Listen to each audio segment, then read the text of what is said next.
السلام علیکم ورحمۃ اللہ وبرکاتہ۔ میں ہوں آپ کا میزبان محمد شاہد رحمانی۔ آج مورخہ 1 اکتوبر ہے۔ پیش ہے دوربین کی تازہ ترین پیشکش۔ آج دوربین کے اہم موضوعات۔ گزشتہ روز 2000 روپے کا نوٹ بدلنے کی آخری تاریخ تھی، لیکن اگر اب بھی جو لوگ 2000 روپے کے نوٹ نہیں بدلوا سکے ہیں ان کے پاس صرف ایک راستہ ہوگا۔ تفصیلات میں دیکھیے اب 2000 روپے کے نوٹ بدلوانے کی کیا شکل ہوگی۔ عید میلاد النبی اور گنیش وسرجن ایک ہی روز ہونے کی وجہ سے ممبئی میں عید میلاد النبی کا جلوس دوسرے روز نکالنے کا فیصلہ کیا گیا۔ جلوس کا شاہراہوں میں پراتفاق استقبال کیا گیا اور خاتم النبیین حضرت محمد مصطفیٰ صلی اللہ علیہ وسلم کی ولادت کا جشن منایا گیا۔ اتر پردیش کے بہرائچ کے ایک اسکول میں ہندی کے سوال میں مختلف دہشت گرد تنظیموں کے ناموں کے ساتھ مسلمانوں کو منسوب کیا گیا تھا، جس کے بعد مقامی مسلمانوں نے اسکول انتظامیہ کے خلاف احتجاجی مظاہرہ کیا۔ تفصیلات میں دیکھیے تازہ صورتحال۔ چاند پر شام ہوگی اور پھر سرد راتوں کا احساس بھی ہوگا۔ اس سے پہلے وکرم اور پرگیان بیدار ہو پائیں گے یا نہیں، تفصیلات میں ضرور دیکھیے۔ اب تک وکرم اور پرگیان نے چاند سے متعلق کئی طرح کی تفصیلات اسرو کو بھیجی ہیں۔ سابق وزیر خزانہ پی چدمبرم کا خاتون ریزرویشن پر کہنا ہے کہ ایسے قانون کا کیا فائدہ جو برسوں تک حقیقت نہ بنے۔ گزشتہ روز صدر دروپدی مرمو سے خواتین ریزرویشن بل پر دستخط کیے ہیں اور اب یہ بل قانون بن گیا ہے۔ آج کی دوربین میں دیکھیے پی چدمبرم کی سخت نکتہ چینیاں۔ پاکستان کے صوبہ بلوچستان میں ہونے والے ایک خودکش بم دھماکے کے نتیجے میں ہلاکتوں کی تعداد 52 ہو گئی ہے، جبکہ 50 سے زائد افراد زخمی ہو گئے ہیں۔ صوبائی حکومت اس حادثے پر 3 روزہ سوگ منا رہی ہے۔ جرمنی نے اسرائیل سے ایرو 3 میزائل ڈیفنس سسٹم خریدا ہے، جس کی ملکیت $3.5 ارب بنتی ہے۔ جرمنی نے یہ فیصلہ روس یوکرین جنگ کے تناظر بھی کیا ہے۔ دہلی میں افغان سفارت خانے نے دہلی میں اپنی کارروائیاں بند کرنے کی خبروں پر کہا ہے کہ وہ اس حوالے سے پھیلائی گئی خبروں کی صداقت کی تحقیقات کر رہا ہے۔ اس سے قبل میڈیا میں یہ خبر آ رہی تھی کہ نئی دہلی میں افغان سفارت خانہ 30 ستمبر کو اپنا کام بند کر دے گا۔ نیو یارک کے میٹروپولیٹن علاقے میں شدید مصروف اوقات میں آئے طوفان نے شہر کے سب و سسٹم کے کچھ حصوں کو بند کر دیا۔ سڑکوں اور شاہراہوں پر سیلاب آ گیا۔ تازہ صورتحال تفصیلات میں ضرور دیکھیے۔ انڈیا کی مردوں پر مشتمل اسکویشن ٹیم نے ایشین گیمز میں پاکستانی ٹیم کو ایک دلچسپ مقابلے میں شکست دے کر اپنا دوسرا تمغہ حاصل کیا۔ آپ ہمیں یوٹیوب پر دیکھنے کے علاوہ ہمارے تمام سوشل میڈیا پیجز پر بھی فالو کر سکتے ہیں۔ آپ فکر و نظر اردو کا پروگرام دوربین دیکھ رہے ہیں۔ گزشتہ روز 2000 روپے کا نوٹ بدلنے کی آخری تاریخ تھی۔ RBI نے 30 ستمبر تک ہی 2000 روپے کا نوٹ بدلنے کی آخری تاریخ طے کی تھی۔ RBI کے مطابق آج سے 2000 روپے کی بینک نوٹ کی قدر ختم ہو جائے گی اور یہ صرف کاغذ کا ایک ٹکڑا تصور کیا جائے گا۔ سینٹرل بینک کے ذریعے 2000 روپے کی نوٹوں کو چلن سے باہر کرنے کے اعلان کے 4 ماہ بعد نوٹ بدلنے کی تاریخ اب ختم ہو چکی ہے۔ آپ کے ذہن میں یہ سوال ہوگا کہ اگر کسی وجہ سے گزشتہ روز بینک میں 2000 روپے کے نوٹ جمع نہیں کروایا جا سکا تو پھر آگے کیا صورت ہوگی؟ تو آپ جان لیں کہ اگر گزشتہ روز آپ نے 2000 روپے کے نوٹ قریبی بینک برانچ میں نہیں بدلوائے تو پھر آپ کے پاس صرف ایک راستہ ہوگا۔ 30 ستمبر 2023 کے بعد اب ان نوٹوں کو صرف RBI سے بدلا جا سکتا ہے۔ قابل ذکر ہے کہ 30 ستمبر تک 2000 روپے کی نوٹ RBI کے 19 علاقائی دفاتر یا کسی بھی نزدیک بینک برانچ میں بدلے جا سکتے تھے۔ بہرحال RBI نے 1 ستمبر کو کہا تھا کہ مئی سے اب تک تقریباً 93% کرنسی نوٹ بینکنگ سسٹم میں واپس آ چکے ہیں۔ بینکوں سے حاصل اعداد و شمار کے مطابق 31 اگست 2023 تک چلن سے واپس آنے والے 2000 روپے کی بینک نوٹوں کی مجموعی قدر 3.32 لاکھ کروڑ روپے تھا۔ ممبئی میں نعرہ تکبیر اللہ اکبر، نعرہ رسالت یا رسول اللہ کے فلک شگاف نعروں سے اس وقت جنوبی ممبئی کے فضا گونج اٹھی جب عاشقان رسول صلی اللہ علیہ وسلم کا جلوس ممبئی کے خلافت ہاؤس سے برآمد ہو کر مسلم اکثریتی علاقوں میں پہنچا۔ جلوس کا شاہراہوں میں پرتپاک استقبال کیا گیا اور خاتم النبیین حضرت محمد مصطفیٰ صلی اللہ علیہ وسلم کی ولادت کا جشن منایا گیا۔ واضح ہے کہ عید میلاد النبی اور گنیش وسرجن ایک ہی روز ہونے کی وجہ سے ممبئی خلافت کمیٹی کی جلوس کمیٹی اور علماء اکرام نے عید میلاد النبی کا جلوس دوسرے روز نکالنے کا فیصلہ کیا تھا تاکہ دونوں تہواروں کے جلوس میں کسی قسم کے تصادم کی نوبت نہ آنے پائے اور شہر کا امن و امان خراب نہ ہونے پائے۔ تقریباً پوری ریاست میں عید میلاد النبی کا جلوس گنیش وسرجن کی وجہ سے دوسرے روز برآمد ہوا۔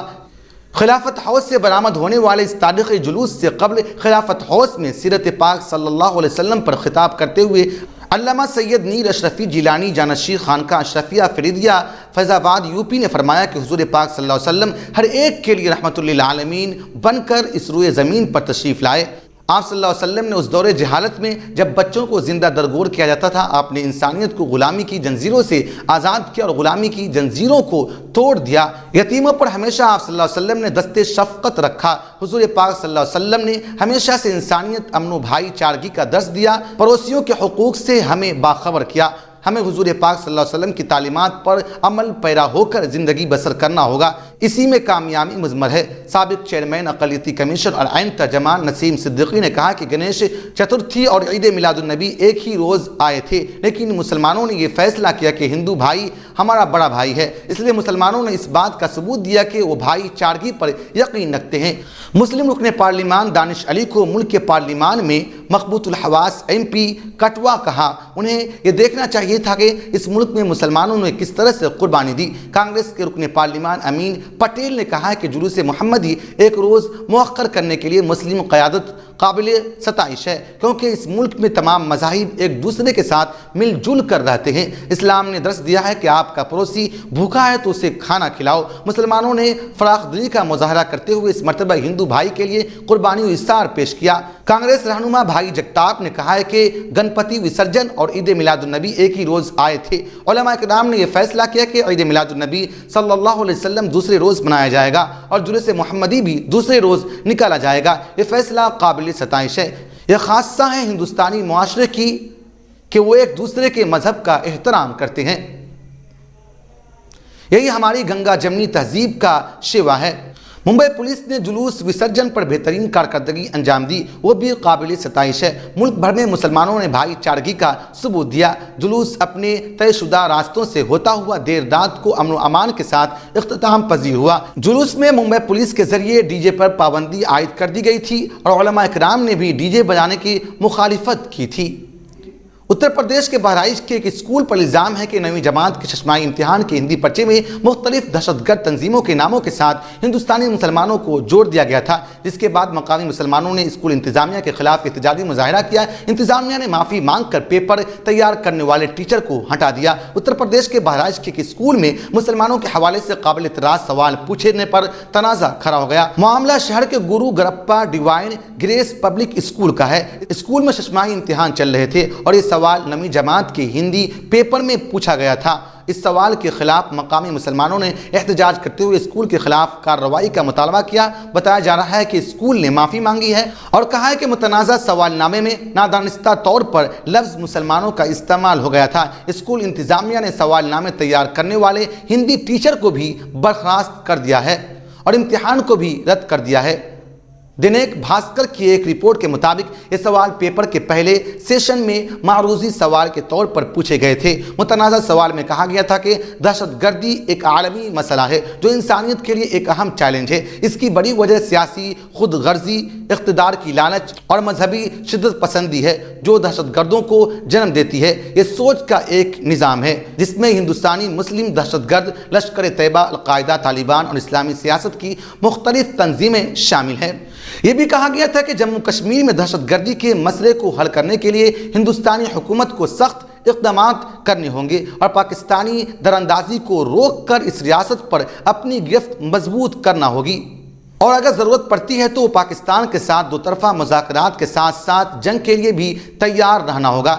ہندی امتحان کا گزشتہ ہفتہ 23 ستمبر کو تھا۔ اس کے خلاف مقامی لوگوں نے احتجاج کرتے ہوئے ڈی ایم کو میمورنڈم سونپا۔ لوگوں نے کہا کہ پرچے میں مختلف دہشت گرد تنظیموں کو ہندوستانی مسلمانوں سے جوڑا گیا اور ہندوستانی مسلمانوں کو دہشت گرد بتایا گیا ہے۔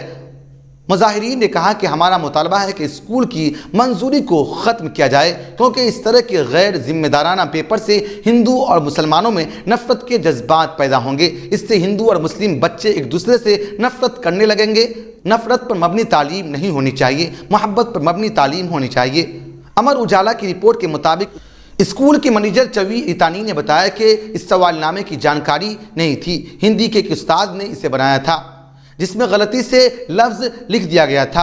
اطلاع ملتے ہی خاتون ٹیچر کو بلایا گیا اور ان سے وضاحت طلب کی گئی، نیز اس بات کو یقینی بنانے کے لیے کہ مستقبل میں کوئی دوسرا استاد ایسی غلطی کا ارتکاب نہ کرے۔ ٹیچر کو اسکول سے نکال دیا گیا۔ انسانی غلطی ہے۔ اسکول انتظامیہ کسی کے جذبات کو ٹھیس نہیں پہنچانا چاہتی تھی۔ اسکول انتظامیہ نے 9ویں جماعت کے ہندی امتحان کو رد کر دیا ہے۔ منیجر نے بتایا کہ ہندی کا پرچہ 3 اکتوبر کو دوبارہ لیا جائے گا۔ یہ پیش رفت ایسے وقت میں ہوئی ہے جب 25 ستمبر کو سپریم کورٹ نے مظفر نگر کے ایک اسکول میں ایک خاتون ٹیچر کی جانب سے ایک مسلم طالب علم کو اس کے دیگر ہم جماعتوں سے تھپڑ مارنے کے معاملے میں اتر پردیش حکومت اور پولیس کو سخت سرزنش کی تھی۔ کیس کی تفتیش سینئر IPS رینک کے پولیس افسر کریں گے۔ عدالت نے پایا کہ یہ بنیادی طور پر تعلیم کے حق کی لازمی تعمیل میں ریاست کی ناکامی ہے۔ یہ ایکٹ طلباء کو جسمانی اور ذہنی طور پر ہراساں کرنے اور مذہب اور ذات پات کی بنیاد پر ان کے ساتھ امتیازی سلوک کو روکتا ہے۔ بینچ نے کہا تھا کہ جب تک طلباء میں آئینی اقتدار کی اہمیت کو بڑھانے کی کوشش نہیں کی جاتی تب تک معیاری تعلیم نہیں ہو سکتی ہے۔ اگر کسی طالب علم کو صرف اس کے مذہب کی بنیاد پر سزا دی جائے تو یہ معیاری تعلیم نہیں ہو سکتی۔ اس طرح یہ تعلیم کے حق کے قانون اور اس کے تحت بنائے گئے قوانین کی لازمی تعمیل کرنے میں ریاست کی بنیادی طور پر ناکامی ہے۔ عدالت نے حکم نامے میں کہا ہے کہ اگر الزام سچ ہے تو یہ کسی استاد کی طرف سے دی جانے والی بدترین قسم کی جسمانی سزا ہو سکتی ہے، جیسا کہ ٹیچر نے دوسرے طالب علم کو متاثرہ کو پیٹنے کی ہدایت دی تھی۔ معلوم ہوا کہ اتر پردیش میں برسوں سے تعلیمی بحران ہے، لیکن ہندوتوا کی تعلیم نے پیچیدگیوں کی ایک اور تہ اس میں جوڑ دی ہے۔ گزشتہ ہفتے دی ڈیولپمنٹ ویب سائٹ کے لیے اتر پردیش میں کی گئی ایک تحقیقات میں پتہ چلا ہے کہ دیہی ہندوستان میں سنگل فاؤنڈیشن کے ذریعے چلائے جانے والے پرائیویٹ اسکول تعلیم تک رسائی فراہم کرتے ہیں، لیکن بچوں کو ہندو برتری کی نصیحت دینے والی فرقہ انگیز تعلیمات کو اپنانے کے لیے مجبور کیا جاتا ہے۔ چندریان 3 بھلے ہی کامیابی کے ساتھ اپنا مشن مکمل کر چکا ہے، لیکن اسرو کے سائنسداں اس کوشش میں مصروف ہیں کہ ایک بار پھر وکرم لینڈر اور پرگیان روور بیدار ہو تاکہ چاند کے بارے میں کچھ نئی جانکاریاں بھی حاصل کی جا سکیں۔ حالانکہ لگاتار بھیجے جا رہے سگنل کا کوئی بھی جواب وکرم اور پرگیان سے حاصل نہیں ہو رہا ہے۔ اب تو چاند پر شام بھی ہونے والی ہے اور پھر اس کے بعد صد رات ہوگی، یعنی 5-6 دنوں بعد تو ایسے بھی وکرم اور پرگیان کے جاگنے کی امید ختم ہو جائے گی۔ اسرو کے سائنسداں نے اب تک جو جانکاریاں دی ہیں اس کے مطابق چندریان 3 کے لینڈر وکرم اور روور پرگیان سے کسی طرح کا کوئی اشارہ نہیں مل رہا ہے۔ گزشتہ 31 ستمبر کو چاند کی جنوبی قطب پر سورج کی روشنی پڑنی شروع ہوئی اور اب تک 9 دن گزر چکے ہیں۔ اسرو نے 22 ستمبر سے کئی بار سگنل بھیجا، لیکن وکرم اور پرگیان کی طرف سے کوئی ریٹرن سگنل نہیں ملا۔ یہ کوششیں اب بھی جاری ہیں، لیکن ہر گزرتے دن کے ساتھ وکرم اور پرگیان کے فعال ہونے کی امیدیں بھی ختم ہوتی جا رہی ہے۔ واضح ہے کہ 23 اگست 2023 کو اسرو کا چندریان 3 چاند کے جنوبی قطب پر اترا تھا۔ لینڈر وکرم نے پنکھ کی طرف سے تیرتے ہوئے چاند کی زمین کو چھوا تھا اور اس کے بعد اس میں سے روور پرگیان چاند کی سطح پر اترا تھا۔ سائنسداں نے شروعاتی 15 دنوں کے لیے وکرم اور پرگیان میں بیٹری کی صلاحیت ڈالی تھی۔ اس دوران پرگیان اور وکرم اپنے کام کو امید کے مطابق انجام دے رہے تھے۔ بیٹری کی صلاحیت جب ختم ہونے لگی تو سورج کی روشنی سے پرگیان اور وکرم کو مکمل چارج کر دونوں کو سلیپ موڈ میں ڈال دیا گیا تھا اور چاند پر رات گزرنے کا انتظار کیا جانے لگا۔ سائنسداں امید کر رہے تھے کہ جب چاند پر دوبارہ صبح ہوگی تو سورج کی روشنی سے وکرم اور پرگیان کا بیٹری چارج ہو جائے گا اور پھر دونوں نئی توانائی کے ساتھ کام کر سکیں گے۔ حالانکہ فی الحال یہ ممکن نہیں ہو سکا ہے۔ خواتین ریزرویشن بل کو صدر کی منظوری مل گئی ہے۔ ایک دن پہلے یعنی جمعہ 29 ستمبر کو وزارت قانون کی طرف سے جاری کردہ نوٹیفیکیشن میں بتایا گیا ہے کہ صدر دروپدی مرمو نے جمعرات کو بل پر دستخط کر دیے ہیں۔ اس کے بعد اب یہ قانون بن چکا ہے۔ دراصل کانگریس پارٹی کے رہنما ایک مرتبہ پھر اس معاملے پر مرکزی حکومت کو ہدف تنقید بنایا۔ سابق وزیر خزانہ اور کانگریس کے سینئر رہنما پی چدمبرم نے اسے گمراہ کن قرار دیتے ہوئے کہا کہ ایسے قانون کا کیا فائدہ جس پر برسوں تک عمل درآمد نہ ہو۔ مائکرو بلاگنگ سائٹ ایکس پر پی چدمبرم نے لکھا کہ بل نے خواہ قانون کی شکل اختیار کر لی ہو، لیکن حقیقت یہ ہے کہ اس پر کئی برسوں تک عمل درآمد نہیں کی جا سکے گی۔ یہ حکومت کی طرف سے لایا گیا محض ایک فریب ہے۔ حکومت کا دعویٰ ہے کہ خاتون ریزرویشن بل قانون بن گیا ہے، لیکن ایسے قانون کا کیا فائدہ جو برسوں تک نافذ نہیں کیا جا سکے۔ یقینی طور پر یہ قانون 2029 کے لوک سبھا انتخابات سے پہلے لاگو نہیں ہو پائے گا۔ یہ مضحکہ خیز ہے، جیسے پانی سے بھرے پیالے میں چاندی کا عکس نظر آتا ہے۔ مرکزی حکومت کی طرف سے متعارف کرایا گیا یہ قانون محض ایک انتخابی جملہ ہے۔ لوک سبھا اور ریاستی اسمبلیوں میں 1/3 خواتین کی شراکت کو یقینی بنانے کے لیے اس بل کو 27 سال کی طویل کوششوں کے بعد 20 ستمبر کو لوک سبھا اور 21 ستمبر کو راجیہ سبھا میں پاس کیا گیا۔ راجیہ سبھا میں بل کے حق میں 214 ووٹ ڈالے گئے، جبکہ کسی نے بھی بل کے خلاف ووٹ نہیں دیا۔ لوک سبھا نے بھی اس بل کو 2/3 اکثریت سے منظور کر لیا۔ حق میں 454 اور مخالفت میں 2 ووٹ پڑے۔ اب صدر دروپدی مرمو نے بل پر دستخط کر دیے ہیں، جس کے بعد یہ بل قانون بن گیا ہے۔ صوبہ بلوچستان میں ہونے والے ایک خودکش بم دھماکے کے نتیجے میں کم از کم 52 افراد ہلاک جبکہ 50 سے زائد زخمی ہو گئے۔ صوبائی حکومت نے اس حادثے پر 3 روزہ سوگ کا اعلان کیا ہے۔ لوگ سوگ میں ڈوبے ہوئے ہیں۔ Deputy inspector general of police Munir Ahmed نے نیوز ایجنسی روٹرز کو بتایا کہ بمباری نے ڈپٹی سپرنٹینڈنٹ آف پولیس کی گاڑی کے قریب خود کو دھماکے سے اڑا لیا۔ انہوں نے مزید کہا ہے کہ دھماکہ ضلع مستونگ کی ایک مسجد کے قریب ہوا، جہاں لوگ پیغمبر اسلام صلی اللہ علیہ وسلم کی پیدائش کے دن کی مناسبت سے ایک جلوس میں شرکت کے لیے جمع ہوئے تھے۔ دنیا کے اکثر مسلم ممالک میں اسلامی کیلنڈر کے مطابق 12 ربیع الاول کے روز پیغمبر اسلام کا یوم ولادت منایا جاتا ہے اور پاکستان میں اس دن عام تعطیل ہوتی ہے۔ ابھی تک کسی بھی فرد یا گروہ نے اس حملے کی ذمہ داری قبول نہیں کی ہے۔ کل عدم تحریک طالبان پاکستان نے بھی اس حملے میں ملوث ہونے کی تردید کی۔ اس دھماکے کے زخمیوں کو مستونگ کے قریبی ہسپتالوں میں طبی امداد کی جا رہی ہے۔ جرمنی نے اسرائیل سے یہ 3 میزائل ڈیفنس سسٹم خریدا ہے، جس کی مالیت 3.5 ارب ڈالر بنتی ہے۔ جرمنی نے یہ فیصلہ روس یوکرین جنگ کے تناظر میں کیا ہے اور اسرائیل کے لیے ہتھیار فروخت کرنے کا یہ اب تک کا سب سے بڑا معاہدہ ہے۔ Stock home international peace research انسٹی ٹیوٹ کے مطابق اسرائیل دنیا میں فوجی ساز و سامان اور ٹیکنالوجی کا نواں بڑا برآمد کنندہ ملک بن چکا ہے۔ وزارت دفاع کے مطابق گزشتہ سال اسرائیل نے ریکارڈ 12.5 ارب ڈالر کی ہتھیار فروخت کیے تھے، جو گزشتہ 3 برسوں کے مقابلے میں دوگنی رقم بنتی ہے۔ اسرائیل کے ایران اور دیگر دشمنوں کے حملوں کا خوف تھا، جس کی وجہ سے اس نے اپنے سب سے بڑے اتحادی ملک امریکہ کے ساتھ مل کر ایسے ہائی ٹیک سسٹم تیار کیے ہیں جو راکٹوں اور میزائلوں کو آسمان کی بلندیوں پر ہی تباہ کر سکتے ہیں۔ اسرائیل میں اسلحے کی صنعت اربوں ڈالر کما رہی ہے اور اس کمائی کا زیادہ تر حصہ اب ٹیونیوں اور روس کے درمیان تیزی سے بڑھتے ہوئے تناؤ کی وجہ سے ہے۔ اوزی روبن کو اسرائیل کے میزائل ڈیفنس پروگرام کا بانی سمجھا جاتا ہے۔ ان کا نیوز ایجنسی AFP سے گفتگو کرتے ہوئے کہنا تھا کہ یوکرین کی جنگ نے پوری دنیا میں فوجی نظام اور اسلحے کی مانگ کو جنم دیا۔ سابق طالبان حکومت کے حامی دہلی میں افغان سفارت خانے نے دہلی میں اپنی کارروائیاں بند کرنے کی خبروں پر رد عمل ظاہر کیا ہے۔ سفارت خانے نے کہا ہے کہ وہ اس حوالے سے پھیلائی گئی خبروں کی صداقت کی تحقیقات کر رہا ہے۔ آپ کو بتاتے چلیں کہ اس سے قبل میڈیا میں یہ خبریں آ رہی تھی کہ نئی دہلی میں افغان سفارت خانہ 30 ستمبر کو اپنا کام بند کر دے گا۔ جمعرات کو سفارت خانے کے حکام نے کہا کہ خبر کی صداقت اور اس کے مواد کی چھان بین کی جا رہی ہے۔ اطلاعات کے مطابق افغان سفارت خانے کے اندر موجود مشن کی جانب سے بدھ کے روز وزارت خارجہ کو ایک خط بھیجا گیا تھا۔ اس سفارت خانے میں 30 ستمبر تک بند کر دیا جائے گا۔ تاہم وزارت خارجہ نے خط کی وصولی کی تصدیق نہیں کی ہے۔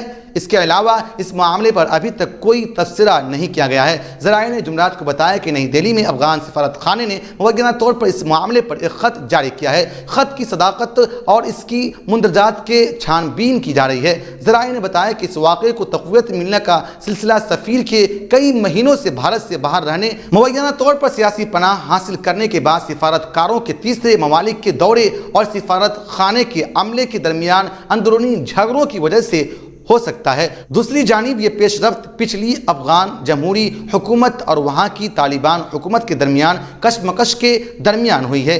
اس سال اپریل کے شروع میں دہلی میں افغان سفارت خانے میں اس وقت بحران پیدا ہوا جب افغان سفیر فرید کے مشیر قادر شاہ نے وزارت خارجہ کو خط لکھا جس میں دعویٰ کیا گیا تھا کہ انہوں نے طالبان حکومت میں انچارج ڈی افیئرز کے عہدے پر تعینات کیا گیا ہے۔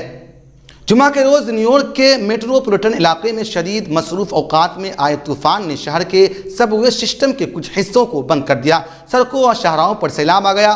لاگارڈیا ہوائی اڈے کے لیے پروازوں میں تاخیر بھی ہوئی۔ نیو یارک کی گورنر کیتی ہوچول نے جمعہ کی صبح کہا کہ کچھ علاقوں میں رات بھر 5 انچ یعنی 13 سینٹی میٹر تک بارش ہوئی اور پورے دن میں 7 انچ یعنی 18 سینٹی میٹر مزید بارش متوقع ہے۔ دوپہر تک اگرچہ بارش رکی ہوئی تھی، وہاں کے ایک ذمہ دار نے لوگوں پر زور دیا ہے کہ اگر ممکن ہو تو جہاں ہیں وہیں کھڑے رہیں۔ انہوں نے ایک نیوز بریفنگ میں کہا ہے کہ یہ ختم نہیں ہوا ہے۔ انہوں نے ہوچول دونوں ڈیموکریٹکس نے ہنگامی حالت کا اعلان کیا ہے۔ شہر کے حکام نے بتایا کہ دوپہر تک طوفان سے کسی بھی ہلاکت یا شدید زخمی ہونے کی اطلاع نہیں ہے، لیکن رہائشی پانی بھرے شہر کے ارد گرد جانے کے لیے جدوجہد کرتی دکھائی دے رہی ہے۔ ایشین گیمز میں گزشتہ روز ہندوستان نے اپنا دوسرا طلائی تمغہ حاصل کر لیا ہے۔ ہندوستان کی مردوں پر مشتمل اسکوشن ٹیم نے پاکستانی ٹیم کو ایک دلچسپ مقابلے میں شکست دے کر یہ تمغہ حاصل کیا۔ 2014 کے بعد ہندوستانی ٹیم نے پہلی بار ایشیائی کھیلوں میں طلائی تمغہ جیتا ہے۔ ہندوستان کے 18 سالہ ابھی سنگھ نے فائنل میں شاندار کارکردگی کا مظاہرہ کیا اور دباؤ والے حالت میں شاندار کارکردگی پیش کرتے ہوئے ہندوستان کے جھولی میں گولڈ میڈل ڈال دیا۔ ایشیائی کھیلوں میں اسکوشن کی بات کی جائے تو آج سے پہلے اس زمرے میں ہندوستان کو واحد طلائی تمغہ 2014 میں حاصل ہوا تھا۔ اس وقت ہندوستان نے ملیشیا کو شکست دے کر تاریخ رقم کی تھی۔ پھر اس کے بعد 30 ستمبر یعنی کل اسکوشن میں مردوں کی ہندوستانی ٹیم نے طلائی تمغہ پر اپنا قبضہ کیا۔ اس سے قبل سور گھوشوال نے اپنے میچ میں محمد عاصم خان کو شکست دی تھی، جبکہ مہیش منگاونکر کو ناصر اقبال کے خلاف شکست کا سامنا کرنا پڑا تھا۔ تازہ طلائی تمغے کے بعد ہندوستان کے تمغوں کی مجموعی تعداد 36 ہو گئی ہے، جن میں 10 طلائی تمغہ شامل ہے۔ اس کے علاوہ ہندوستان کی جھولی میں 13 چاندی کا تمغہ اور 13 کانسے کا تمغہ آیا ہے۔ ہندوستان 36 تمغوں کے ساتھ میڈل ٹیبل میں چوتھے مقام پر قابض ہے۔ گزشتہ صبح ہندوستان کو پہلا طلائی تمغہ میکس ڈبل ٹینس سے آیا، جس کے فائنل میں روہن بوپینا اور ریتواجا بھوسلے نے جیت کا پرچم لہرایا۔ فکر و نظر کی خاص بلیٹن دوربین کی گزشتہ پیشکش میں نجم الدین، مشتاق شیخ، سید بہادر، نسیم احمد ندوی، محمد اللہ، تنویر احمد رحمانی صاحبان نے اپنا قیمتی تبصرہ کر کے ہماری حوصلہ افزائی کی ہے۔ ہم اپنے تمام ناظرین کا شکریہ ادا کرتے ہیں۔ آپ مجھ سے، ہمارے ساتھیوں سے ایکس پر بھی رابطہ کر سکتے ہیں۔ ہمارا ایکس ہینڈل ہے @فکر و نظر۔ شکریہ۔